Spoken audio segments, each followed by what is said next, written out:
I think if I hear you call me Becky one more time, six-pack, I'm gonna pop your tops. All six of them.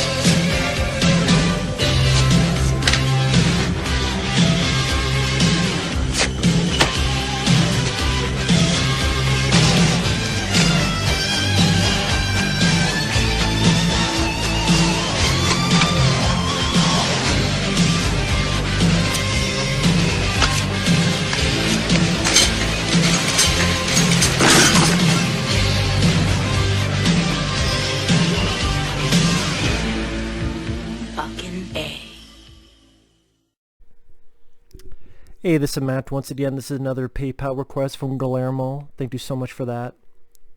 If anyone's ever interested in sending requests for any type of video, review, re-review, commentary, movie topic, what have you, you can either do it directly via my PayPal or you can do it via part of my Patreon and join that.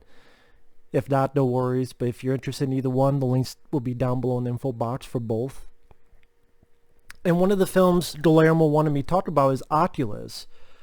I'm guessing because it's directed by Mike Flanagan, who directed Dr. Sleep, which I did enjoy. I did enjoy Dr. Sleep. And I know this film got some praise. I know my friend Michael Teen, he liked the movie. Many other people liked the film. You know me, I'm a very picky moviegoer. I can't help it. That's just how I am. And sometimes I didn't have an easy, entertaining time. Other times I'm maybe too picky for my own good. But I am what I am. And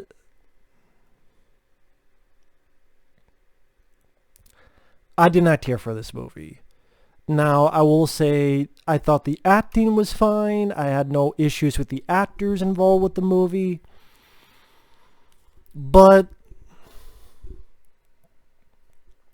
the plot of the film, this guy gets out of his hospital. He meets his sister who takes him to their old home because she's obsessed with this mirror from their childhood, where one thing led to another. I'm going to go into spoilers, like I usually do.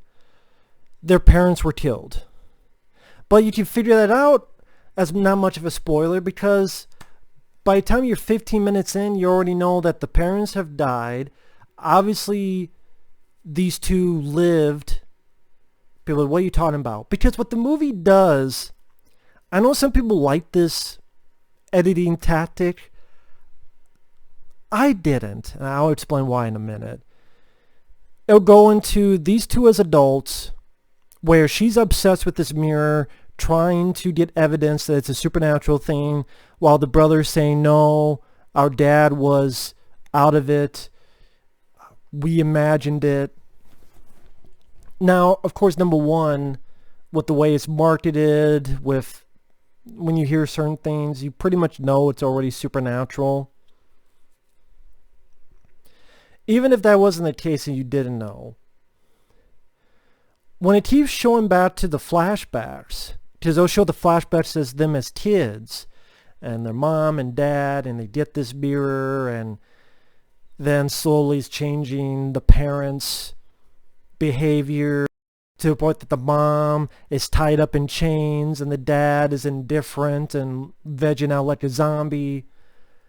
This almost made me think, is this one of the Amityville sequels? Didn't one of them deal with a fucking mirror?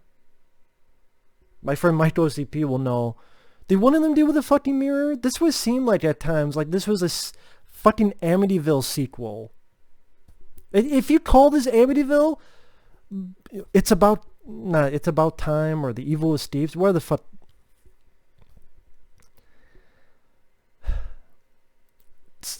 It goes from the two leads, grown-up adults, studying this mirror, arguing its validity. She's obsessing over saying it's supernatural and wants to prove it. The guy who's got out of institution saying, hey, no, that's not it. Meanwhile, them as kids. It goes back and forth, back and forth, back and forth. It got confusing at first because I'm like, what the hell's going on? Who are these people? Oh, that's them when they were younger. The reason I don't care for that, with the kid's story, you already know where it's going. Because we've already been told, obviously, that the dad killed the mom. And that he killed the dad in defense. Or whatever. So we already know what's going to fucking happen anytime it comes back to the flashback. So all we're doing is waiting for it to catch up when it goes back to that. And then with the modern story, all that's really happening is them arguing. No, it's not supernatural. You put plants there, they're not even alive. They're not dead yet. Then a minute later, they're dead. Before they were arguing about their dog. If the mirror took our dog. And then the guy going, no, it didn't. He was sick and blah, blah, blah. I guess what the director is really trying to go for, at least the first half of this movie, to really make you think on whether this was a psychological or a supernatural movie. But I never bought into that. Meaning I never ever bought that this was nothing else than supernatural. I don't know why. I don't know if just the way it was filmed, the way it looked, maybe because of the marketing, maybe because you hear it through the grapevine, maybe that spoiled it, maybe that's not the movie's fault on that front. I don't know what to tell you. So I'm just waiting for it to catch up, and I'm going, I don't care about your argument, just get the fuck out. In the mirror, it doesn't want to, the director did not want to explain the origins of the mirror. Okay, fine. The mirror seems like he wants to do whatever the fuck he wants. Some people, like the parents, it possesses. Others, it just plays tricks on them, plays tricks on the phone, plays tricks. The lady, when modern time, she's eating an apple.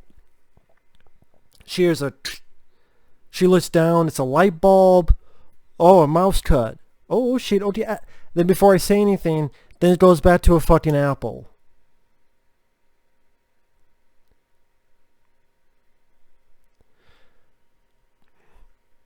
I mean, truthfully, the only way anyone dies is by another member of the family doing something. So I guess you could really assume that this mirror can't truthfully do anything but make you believe in certain things, and thus you inadvertently, or maybe controlling you, granted, or possessing you. Really, this is possessing you to do wherever, or make you see what it wants you to see, or however you want to put it. Like the mom is choking the daughter out in the flashback, realizes what she's doing is wrong, then the dad comes in and shoots her. The dad's strangling the girl, the kid goes, leave her alone, shoots his dad. Because of that, he goes to an institution, she's left behind, modern time, she's obsessed with this, he's like, let her go, she's like, no. So that really is what gets her killed.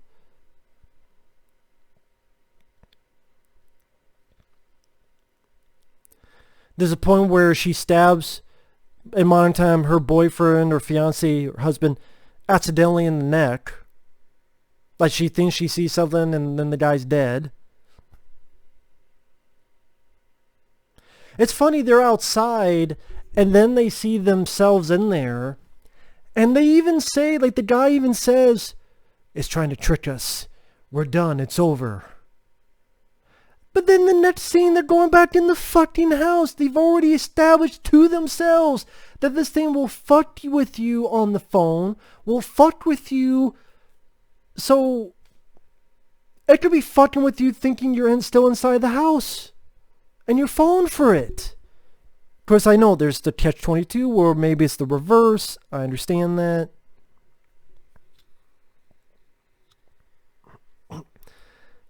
How about this? You keep running and you keep running, you keep running, you figure out what, and if fine, it's fine.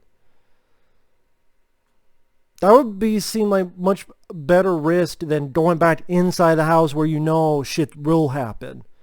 But if you go the other way outside, you think maybe it will happen. So there's maybe it will happen or damn sure it will happen.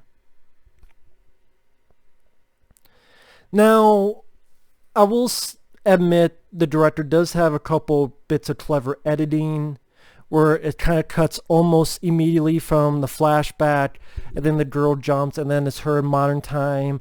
So it really showcases that it's history repeating itself. So maybe that's why the director wanted to do this editing flashback in conjunction with the modern story, is because he wanted to showcase that history was repeating itself. I mean, even to the end of the film, spoilers, starting now. Back then, he shot his dad. Here, he's trying to hit this thing to destroy the mirror. It hits the mirror. He looks over. The sister is now there in the mirror. And he's accidentally killed his sister, even though there's no one there. It fooled him.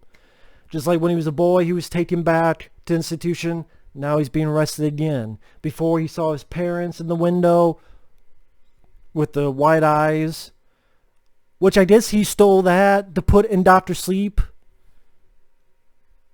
I mean, maybe that was in the novel Dr. Sleep as well, but the way the eyes look, I'm like, well, fuck, it's not as special now in Dr. Sleep because he did the same thing in this movie. But now in modern, he sees his sister along with his parents. So the ending was a bummer. The actors did fine. The characters were there. I mean, I was in a way indifferent to them.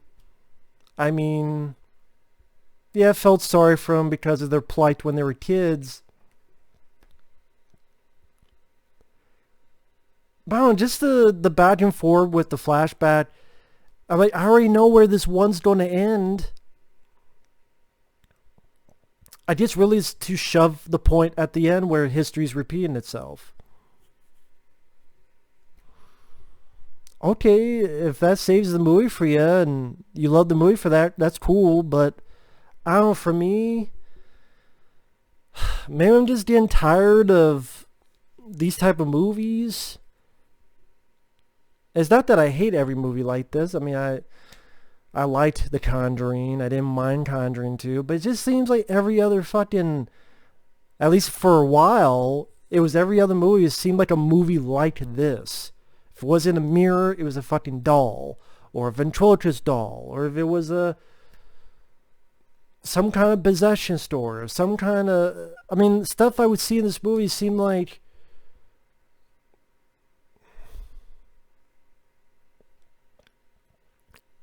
maybe it's just that part of a genre that's just played out with me.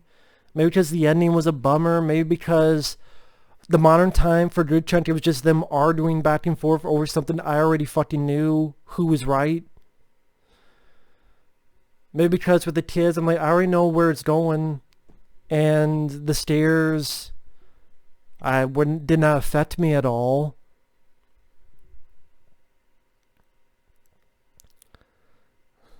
Maybe because I've just seen, maybe not exactly the editing technique this does, but the general idea I've seen in multiple movies. So I'm just watching, I'm going,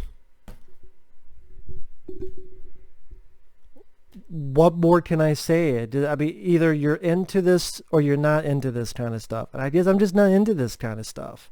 Are there exceptions? Yes, there's always exceptions to the rule. Always. Hell, I saw a possession movie recently, The Possession of Michael Keaton. And it was a found footage film at that, and I enjoyed that. So yeah, there's always exceptions to the rule. But it's just, I don't know if I'm just got tired of it or I never